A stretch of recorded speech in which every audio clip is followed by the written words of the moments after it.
ग़ज़ब-उल हक़ के तहत पाकिस्तान अफगानिस्तान में फितना अल ख़वारिज और उनके सहूलतकारों को इंतहाई दुरुस्ती से निशाना बनाया जा रहा है। अमरीकी जरीदे वाशिंगटन टाइम्स ने ऑपरेशन ग़ज़ब-उल हक़ का तफसीली तज्ज़िया पेश कर दिया। लिखा फील्ड मार्शल आसिम मुनीर की ज़ेरे कमान पाक फ़ौज अपनी पेशा वराना सलाहियतों से सिफारतकारी और गवर्नेंस के लिए साजगार माहौल फराहम कर रही है। ऑपरेशन सरहद पार खतरात के खिलाफ फौजी कार्रवाई की पाकिस्तानी सलाहियत को भी सामने ले आया है।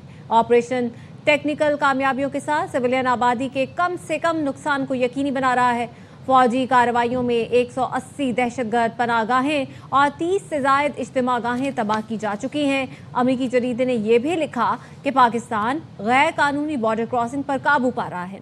इस वक्त पाकिस्तान वक्ती कामयाबी के बजाय खित्ते में तवील मुद्दती इस्तेहकाम का ख्वाहिशमंद है। पाकिस्तान फैसला कुन फौजी कार्रवाई के साथ ठोस सियासी अमल को ही मसले का पायदार हल समझता है। पाकिस्तान के मुताबिक अफगानिस्तान के मुस्तकबिल का फैसला अफगान अवाम के हाथ में है।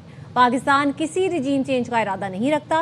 नेशनल एक्शन प्लान के तहत सिविल इदारों की इंसदादे दहशतगर्दी की सलाहियत में इजाफा और दाखिली सिक्योरिटी को सियासत से पाक करके पाकिस्तान फौजी कामयाबी को देर पा अमन में तब्दील कर सकता है। पाकिस्तान का फौजी कार्रवाई, सिफारतकारी और समाजी अमल को मजबूत और मुतवाज़िन पॉलिसी में यकजा करना दुनिया में जाबिराना हिकमत अमली का मुनासिब मुतबादिल है। इसी मामले पर मजीद बात करेंगे। तज्ज़ियेकार और एंकर पर्सन इफ्तिखार फिरदौस साहब ने हमें ज्वाइन किया है। इफ्तिखार साहब, अब तो दुनिया भी मोतरफ है। मोतबर जरीदा वाशिंगटन टाइम्स भी ये कह रहा है कि पाकिस्तान दहशतगर्दों उनके सहूलतकारों को दुरुस्तगी के साथ निशाना बना रहा है। आप क्या कहेंगे?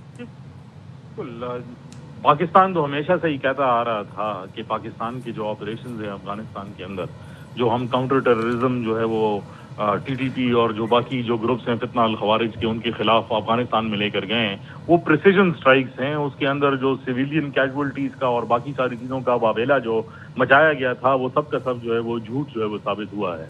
और इस रिपोर्ट को अगर आप देख लें तो उसमें एग्जैक्टली नंबर्स भी बताए गए हैं कि उन्होंने उन से 180 हाई प्रोफाइल जो है दहशतगर्दों को जो है वो टारगेट किया। और इसके अलावा मुख्तलिफ जो तनसीबात थी जहाँ से पाकिस्तान के अंदर दरअंदाजी के लिए उन्होंने नेटवर्क बनाए हुए थे, उनको भी कंसिस्टेंटली जो है वो टारगेट किया गया है। लेकिन इम्पॉर्टेंट बात इसमें जो है वो ये है कि पाकिस्तान के ऑपरेशन जो है वो रुके नहीं। और फॉरेन ऑफिस ने भी और ISPR ने भी बहुत क्लियरली ये बात वाज़ेह की है कि जब भी पाकिस्तान के अंदर किसी किस्म की दहशतगर्दी के वाक़यात होंगे और उसकी लिंकेजेस जो है हमारे वेस्टर्न बॉर्डर से अफगानिस्तान के अंदर जाएंगे, तो इम्पोर्टेंटली उनको जो है वो टारगेट किया जाएगा। कल रात को भी हमने जो है एक ऐसा मामला जो है देखा जिसके अंदर अफगानिस्तान के अंदर से दरअंदाजी की एक कोशिश जो है वो की गई और पाकिस्तानी सिविलियन आबादी को जो है वो टारगेट किया गया, जिसमें 2 बच्चों समेत जो है एक खातून की जो है वो शहादत की जो है वो इतला थी और 9 बंदे जो है वो जख्मी हुए थे। उसके बाद पाकिस्तान ने दोबारा जो है बाजोड़ और कुनर के बॉर्डर पर उसको जो है कम्प्लीटली तौर पर जो है वो टारगेट किया और उसमें भी दहशतगर्दों की हलाकतों की रिपोर्ट जो है वो आ रही हैं। तो एक बात तो बहुत क्लियर है, जो पाकिस्तान का रिन्यूड स्टांस है उसमें दहशतगर्दी के लिए जो है कोई स्पेस जो है वो अब बची नहीं है। और पाकिस्तान एक मिलिट्री पावर तो था ही, लेकिन अब उसका एक डिप्लोमेटिक फ्रंट भी जो है वो ग्लोबली मानने के लिए लोग जो है वो तैयार हैं।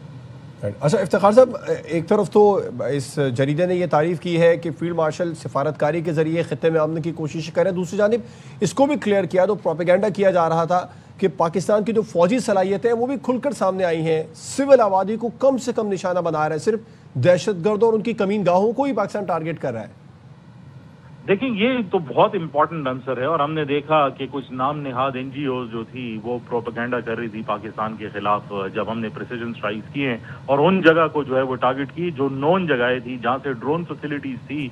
आपने खुद देखा कि इस्लामाबाद तक जो है उन्होंने ड्रोन उड़ाने की, दहशतगर्दी करने की कोशिश जो है वो की, डिस्पाइट द फैक्ट कि बातचीत भी हो रही थी। उसके बाद पाकिस्तान ने जो फैसला किया कि ये फैसला कुन कार्रवाई जो है वो होगी, उसमें काबुल के अंदर जो स्ट्राइक किया वो बहुत इंपॉर्टेंट है। और उसके बाद से फिर उरुमची के अंदर बैठकर वो ये बात करने लगे। इफ्तिखार साहब आपसे भी इस बारे में बात करेंगे। वज़ीर मुमलिकत बराए दाखिला तलाल चौधरी साहब ने भी हमें ज्वाइन किया है। तलाल चौधरी साहब, पाकिस्तान जो अफगानिस्तान में कार्रवाइयाँ कर रहा है फितना ख़वारिज के खिलाफ, अब तो दुनिया भी इसकी मोतरफ है। वाशिंगटन टाइम्स ने बिल्कुल वाज़ेह किया कि दहशतगर्दों फितना अल ख़वारिज की कमीन गाहों को चुन चुन कर निशाना बनाया जा रहा है। जो प्रोपेगेंडा हो रहा था कि सिविलियन आबादी है उसको तो पाकिस्तान टारगेट नहीं कर रहा, बिल्कुल वाज़ेह कर दिया वाशिंगटन टाइम्स ने।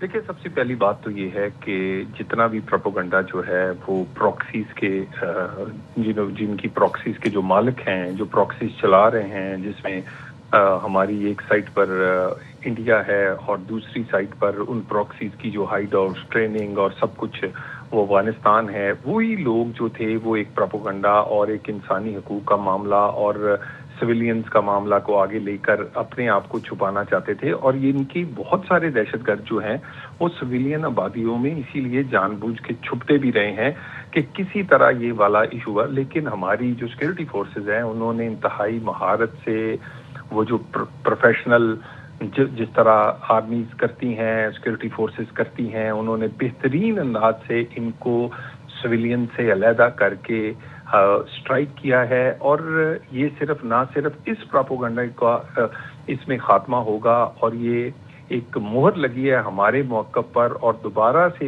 एक नाकामी हुई है इन प्रॉक्सीज की और इन प्रॉक्सीज के जो मालकान या वो जो इंडिया और अफगानिस्तान जैसे हैं। और दूसरा ये हुआ है कि अगर आप आर्टिकल देखें तो इसमें ये तस्लीम किया गया है कि इससे सिर्फ पाकिस्तान नहीं बल्कि दुनिया महफूज होगी, क्योंकि ये हाइड आउट जो हैं, ये जो ट्रेनिंग कैंप्स हैं, ये जो 2 दर्जन से ज़ायद ऐसी दहशतगर्दों की ऑर्गेनाइजेशंस हैं, ये सिर्फ पाकिस्तान में कार्रवाई करने का इरादा नहीं रखती या करती नहीं है, बल्कि पूरी दुनिया के लिए ये एक दहशतगर्दी का बायस बन सकती हैं और बदअमनी का बायस बन सकती हैं, इनका टारगेट हो सकता है। तो ये दूसरी चीज़ है जो कि दुनिया ने एक्नॉलेज की है। और पाकिस्तान का मौक़िफ़ वो BLA हो, वो TTP की पाबंदी की सूरत में हो, पाकिस्तान की इस स्ट्राइक्स की हो, पाकिस्तान की एफर्ट्स हो टेररिज्म के अगेंस्ट, सारी चीज़ों पर ये जो बैनुल-अक़वामी बरादरी है वो इस वक्त मुतमिन भी है और पाकिस्तान के पीछे खड़ी नज़र आ रही है। ये पाकिस्तान की डिप्लोमेसी की, पाकिस्तान की एफर्ट्स की ये उसकी सताइश है। बिल्कुल सताइश है। अच्छा तलाल साहब, जरीदे ने यह भी लिखा है कि पाकिस्तान वक्ती कामयाबी के बजाय खित्ते में तवील मुद्दती इस्तेहकाम का ख्वाहिशमंद है और फैसला कुन फौजी कार्रवाई के साथ साथ ठोस सियासी अमल को ही मसले का पायदार हल समझता है। ये भी कितनी बड़ी अप्रोच है हुकूमत की? देखिए, इसमें ये पैरेलल चीज़ें चलती रहती हैं। सबसे पहले तो हमने पॉलिटिकल अप्रोच ही अपनाई थी जिसमें सफारती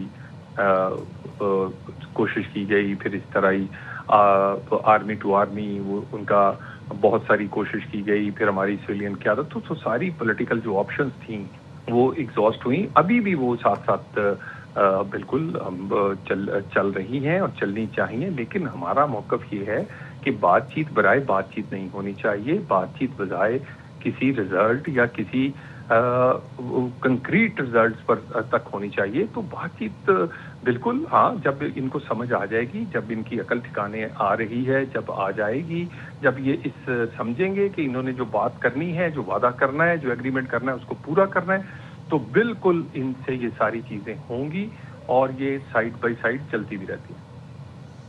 तलाल चौधरी साहब, बहुत बहुत शुक्रिया अपना कीमती वक्त हमें देने के लिए।